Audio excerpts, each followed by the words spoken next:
제가 들려드릴 115번째 소설은요, 마르그리트 듀라스의 연인입니다. 듀라스는 프랑스 현대문학의 대표적인 작가예요.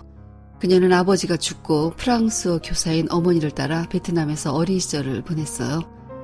듀라스의 소설들은 과거와 현재, 허구와 실제의 경계를 무너뜨리는 식의 독특한 방식으로 쓰여졌어요. 그걸 누보 로망이라고 말하는데요. 전통적인 소설 기법에서 벗어난 새로운 소설 작법입니다. 그녀는 누보 로망의 대표적 작가고요. 1950년대 이후 프랑스에서 시작된 전위극이나 사르트르가 이 용어를 쓰면서 프랑스 문학의 한 장르가 되었다고 할 수 있습니다. 연희는 듀라스의 가장 대표적인 작품이에요. 1984년 출간되었고요. 이 소설로 콩쿠르상을 수상했습니다. 베트남에서 어린 시절을 보낸 듀라스의 자전적인 부분들이 많이 들어가 있고요. 그래서 더 주인공의 섬세한 감정이 많이 담겨 있습니다. 1992년에 영화로도 만들어졌어요. 영화가 꽤 야하지만 그럼에도 저는 너무 괜찮았어요. 소설 속의 그 분위기, 베트남, 식민지에서의 백인, 절망 이런 것들을 어쩌면 그렇게 잘 담았을까 하는 생각이 들 정도였습니다. 소설은 서사가 굉장히 어지럽게 얽혀 있어서요. 최대한 시간적 순서대로 요약을 했습니다. 1인칭 시점인데 주인공 이름이 안 나와서 그녀라고 칭하겠습니다. 시간적 배경은 1930년대부터 이어진다고 보면 되겠고요. 공간은 주로 사이공입니다. 그러면 이야기 시작하겠습니다. 그녀는 프랑스인입니다. 그녀에게는 2명의 오빠가 있어요. 어머니는 초등학교 교사였고 한 번 이혼을 했으며 재혼으로 아버지와 결혼했습니다. 아버지는 동남아시아의 프랑스 식민지령에 근무했고 어머니는 거기서 프랑스어를 가르쳤어요. 아버지는 캄보디아의 프놈펜에 발령이 나서 전근을 했고 거기서 1년을 못 채우고 병이 나서 죽었습니다. 어머니는 절망에 빠져서 아무것도 하지 않았어요. 옷이나 밥을 챙겨주는 것조차 하지 않았고 어떤 것으로도 절망을 대신할 수 없었어요. 프랑스로 돌아갈 수도 있었지만 어머니는 메콩 강변에 있는 저택에 그냥 눌러 살았어요. 어머니는 두려움에 떨었고 자녀 셋도 같이 떨었어요. 그러나 어머니는 사람들을 잘 사귀며 지냈어요. 주변으로 사람들을 끌어들이는 힘이 있었는데 생기 넘치고 지성이 있고 명랑했기 때문이라고 주변 사람들은 어머니 사교성을 좋게 평가했습니다. 그러나 아버지가 죽은 후 세 아이를 건사하고 가정을 책임져야 하는 건 그녀에게 굉장한 중압감을 주었고 프랑스어 교사를 했어도 가난했어요. 어머니는 큰아들만 편애했어요. 아버지가 죽자 큰아들에게 더 의지했고 그녀에게는 제일 중요한 존재였어요. 어렸을 때 큰오빠는 상습적으로 작은오빠에게 화를 냈고 때렸어요. 둘은 말없이 치고받았고 어머니는 고함을 질렀어요. 그들은 처참하고 살인적인 분노의 능력을 똑같이 타고났으며 형제는 한 번도 같이 놀지 않았고 다정한 적도 없었어요. 그들이 나눠 가진 공통점은 같은 어머니, 같은 누이 오빠, 같은 핏줄이라는 것 외에는 없었죠. 어머니는 오직 큰아들에게만 내 아가라고 불렀고 나머지 두 아이들은 미트의 애들이라고 불렀어요. 두 애들은 이것에 대해 반항도 안 했고 그들이 배운 삶의 원칙은 불행에 대해 침묵하는 거였어요. 그러자 다른 것들에 대해서도 침묵하게 되었습니다. 그녀는 큰오빠를 죽이고 싶었고 딱 한 번만이라도 그를 이기고 그가 죽는 걸 보고 싶었어요. 어머니 면전에서 사랑하는 당신의 아들이 죽는 걸 보게 함으로써 큰아들만 편애한 어머니를 벌하고 싶었기 때문이었어요.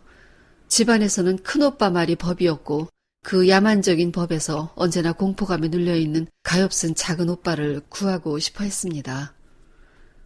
가족은 모두 말없이 서로에게서 멀찍이 떨어져 살았어요. 집에는 1년 12달 잔치도 크리스마스도 수놓은 손수건이나 꽃도 없었어요. 그들은 돌로 된 가족이었고 서로 말을 걸지도 쳐다보지도 않았어요. 어쩌다 눈이 마주쳐도 시선을 돌려버렸고 대화를 한다는 건 허영이었죠. 이 집에 가장 어울리는 어휘는 수치와 자만심이었어요. 이들은 근원적인 수치심에 빠져서 삶을 증오하고 자신을 증오했습니다. 그녀는 15살 반이 되었고 사이공의 국립 기숙사에 살고 있어요. 거기서 숙식을 하며 프랑스 고등학교에 다녔어요.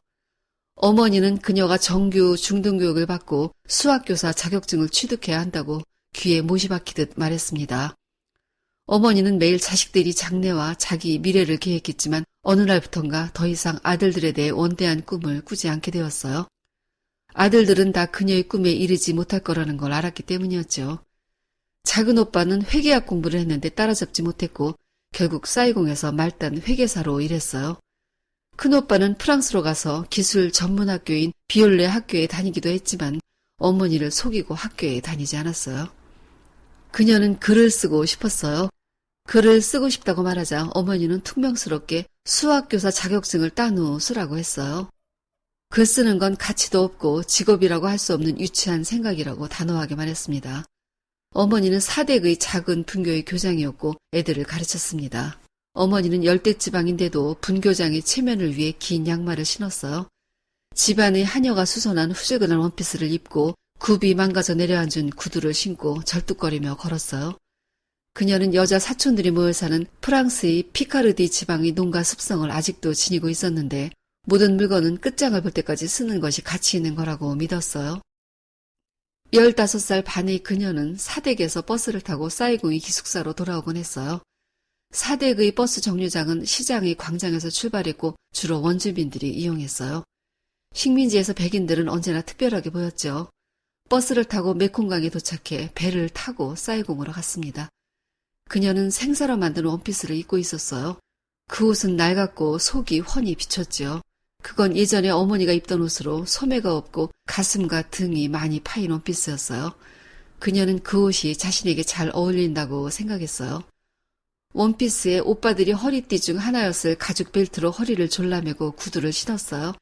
그전에는 헝겊으로 만든 샌들을 맨발에 신었으나 중등학교에 다니고부터는 구두를 신었습니다.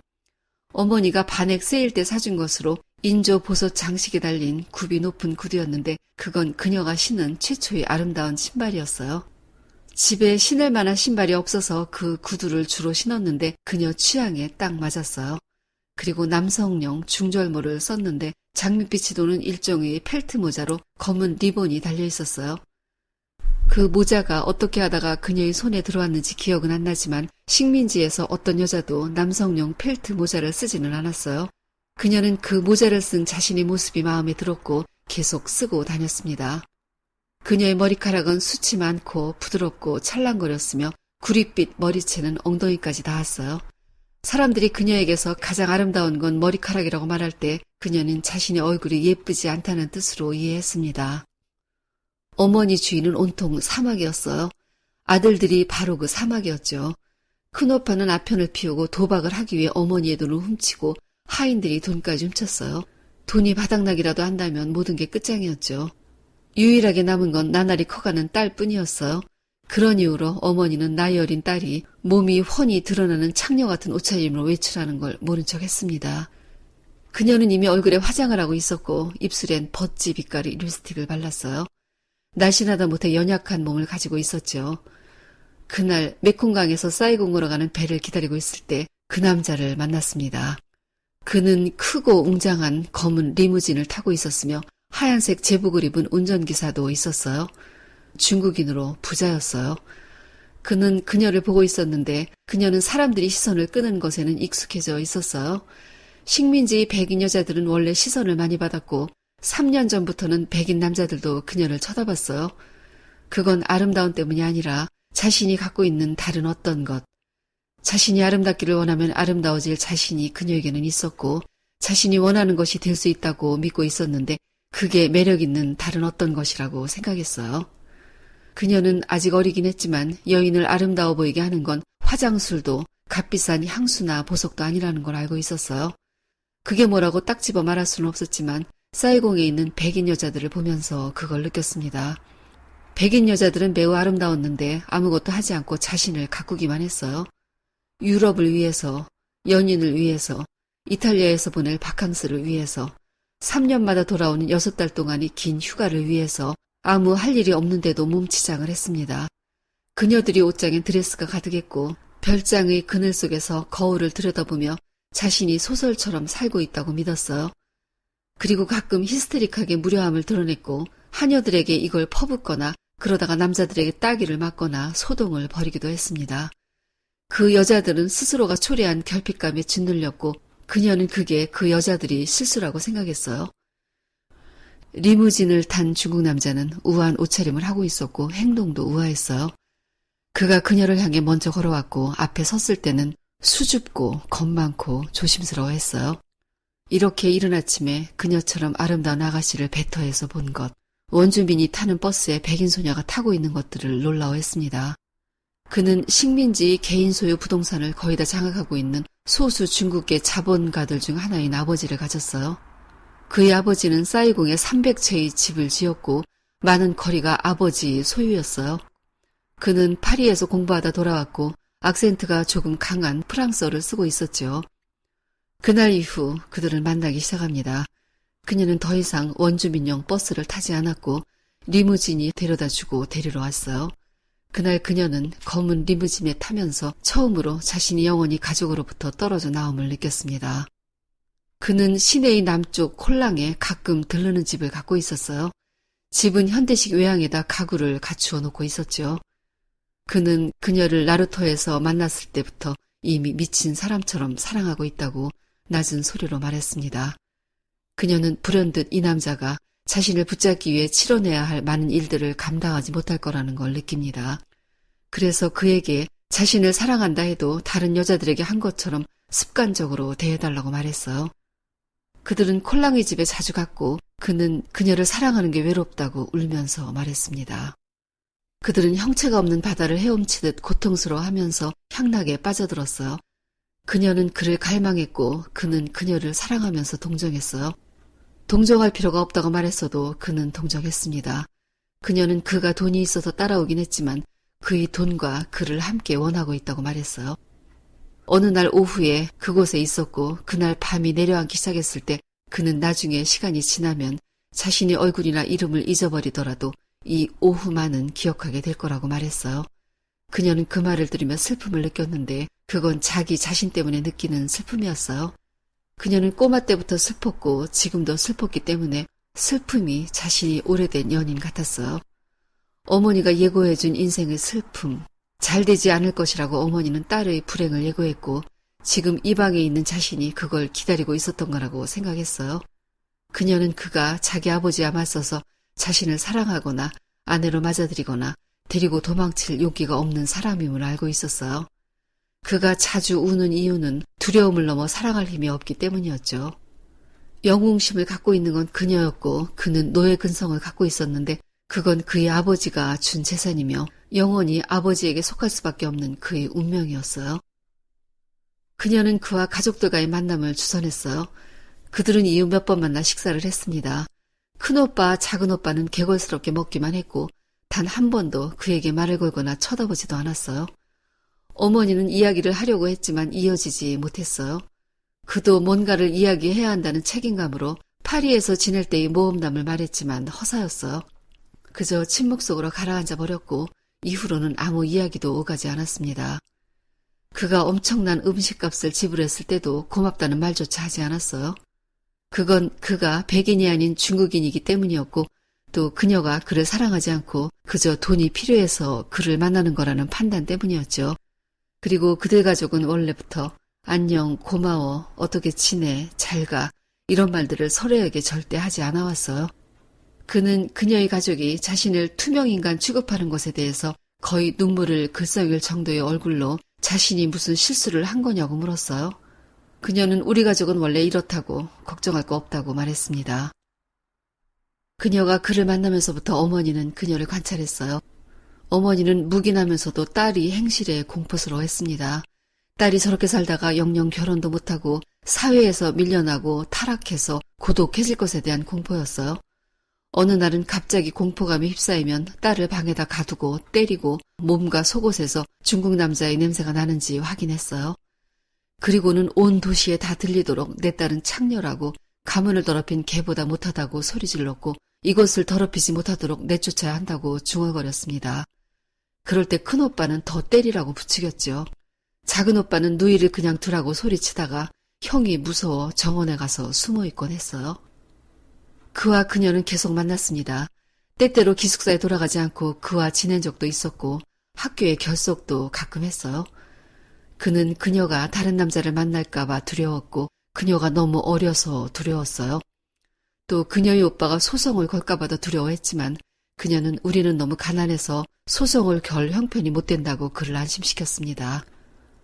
기숙사 사감은 어머니에게 외박 사실을 알렸고 어머니는 기숙사 원장을 만나 이 애는 자유분방하게 행동하는 아이라 제약을 받으면 도망쳐 버릴지도 모르니 통제하지 말아달라고 부탁했어요.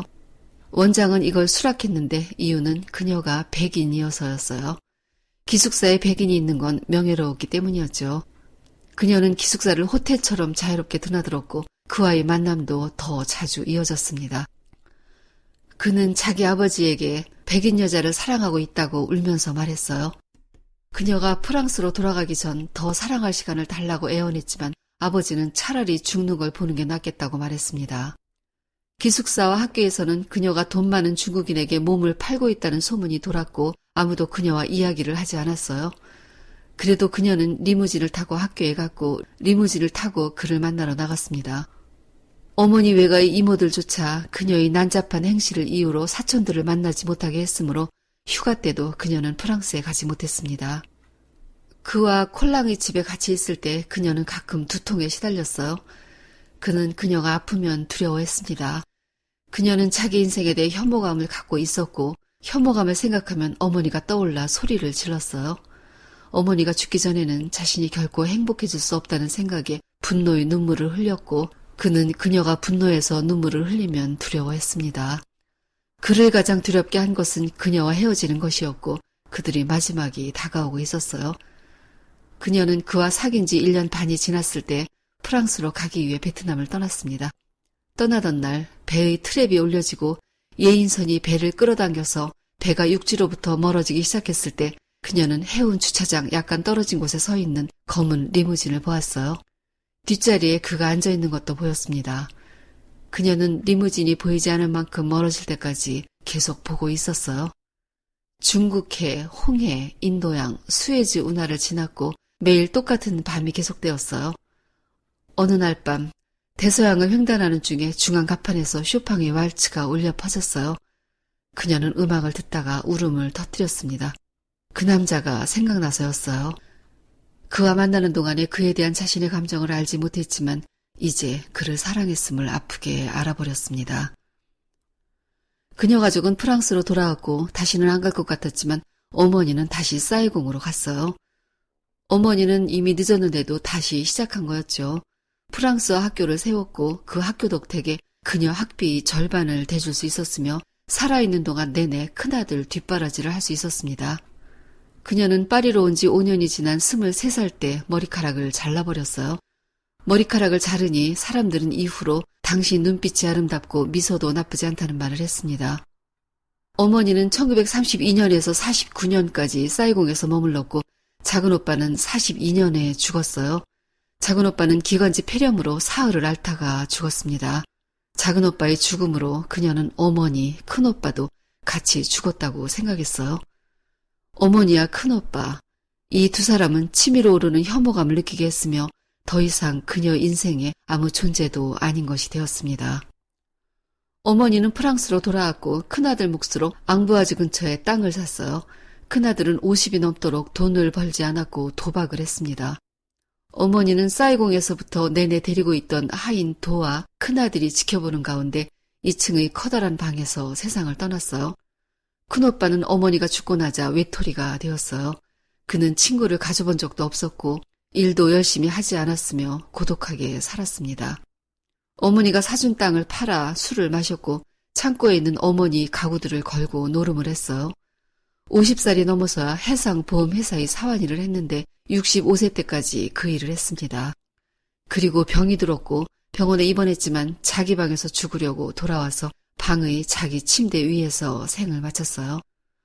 어머니가 죽기 전 유언으로 남긴 말은 큰아들을 자기와 같이 묻어달라는 거였고 그녀는 어머니 유언대로 그대로 했습니다. 그녀는 작가가 되었고 책을 출간했으며 파리에서 계속 살았어요. 글을 쓰기 전에는 글을 쓴다고 생각하면서 한 번도 쓰지 않았었지요. 사랑한다고 믿으면서도 사랑하지 않았고 다친 분 앞에서 기다리는 것 외에는 아무것도 하지 않았었어요. 그녀가 쓰기 시작했을 때 가족의 이야기를 쓰려 했지만 가족의 이야기는 이해의 폭을 넘어 손이 닿지 않는 곳 육신이 가장 은밀한 곳에 숨어 있어서 잘 보이지 않았어요. 2차 대전이 끝났고 세월은 더 흘렀고 그녀는 몇 번의 결혼과 몇 번의 이혼해서 아이들을 낳고 몇 권의 책을 출간했습니다. 그럴 즈음 그가 부인과 함께 파리에 왔고 그녀에게 전화를 걸었어요. 세월이 그렇게 많이 흘렀어도 그녀는 목소리를 듣자마자 그인 줄 알았습니다. 그는 목소리가 듣고 싶었다고 했지만 처음 만났을 때처럼 겁을 먹고 있는 듯 했어요. 그녀가 작가가 돼서 책을 낸 것을 알고 있었어요. 그는 잠시 뜸을 들이다가 자신의 사랑은 예전과 똑같으며 아직도 사랑하고 있으며 죽는 순간까지 그녀만을 사랑할 거라고 말했습니다. 소설은 여기서 끝입니다. 소설의 등장인물들, 그녀의 형제들과 어머니는 다 비정상적인 사람들이에요. 그건 환경적 요인 때문이었죠. 그녀는 암울한 집안 분위기 속에서 성장했고 자신을 혐오하고 작은 오빠를 가요했고요. 큰오빠 어머니를 증오했어요. 그녀의 탈출구는 중국인 남자였습니다. 그녀는 주변의 시선에 아랑곳하지 않은 채 그와의 향락에 몰입했고 미련 없이 헤어졌어요. 그녀가 성장할 수 있는 희망이 보인 건 프랑스로 가는 배 안에서 울음을 터뜨리는 대목이라고 생각됩니다. 그녀는 보통의 여자들이 느껴야 할 사랑을 그와 헤어지고 나서 알게 되었어요. 끔찍하게 자기중심적이고 돌과 같은 가족들과 살면서 사랑이라는 감정을 경험하지 못했고 그걸 알게 되자 태어나서 처음 같은 울음을 터뜨렸습니다. 우리는 사랑을 한 적이 있었고요. 그때를 자신만의 방법으로 기억합니다. 중국인 남자는 어느 날 오후 콜랑이 집에서 그녀에게 시간이 흐르면 자신의 얼굴이나 이름은 잊어도 이 오후를 기억할 거라고 말했어요. 그녀에게 사이공에서의 공허하고 광적인 욕망으로 내달리던 사랑은 나중에 공간이나 시간의 특성으로 기억될 것이며 그건 전체를 이루는 요소들이 될 겁니다. 작가는 이 소설 자체를 기억을 짜 맞춰야 완성되듯이 썼어요. 뒤죽박죽인 서사 속에서 정해진 시점 없이 흘러가는 걸 읽다 보면 큰 틀을 짜야 한다는 강박관념에 빠져들어요. 그건 우리가 과거의 사랑을 기억하듯 그게 인생의 전부가 아닌 어느 부분이었으며 결국 우리가 만들어야 될 큰 틀, 인생의 큰 그림을 완성하는 과정이었음을 알게 되는 것과 비슷합니다. 그래서 한때의 연인은 그때의 연인이었고 그 사람을 기억하는 건 나 자신의 한 시절을 기억하는 거 아닐까 합니다. 절망은 어떤 방법으로든 이겨낼 길을 갖고 있어요. 그녀의 사랑이 부도덕했을지라도 그녀는 사랑을 했고 헤어지면서 생애 처음으로 사랑을 잃은 슬픔을 경험합니다. 확실한 건 시간이 지나면 그게 다 성장의 진통이었다고 생각하게 된다는 거예요. 그리고 우리가 짜맞춰서 완성한 인생의 큰 틀에서 사랑과 시련의 기억만큼 슬프고 아름다운 기억은 아마 없을 겁니다. 오늘은 여기까지입니다. 듣느라고 수고하셨어요. 좋은 책 가지고 다시 만나요.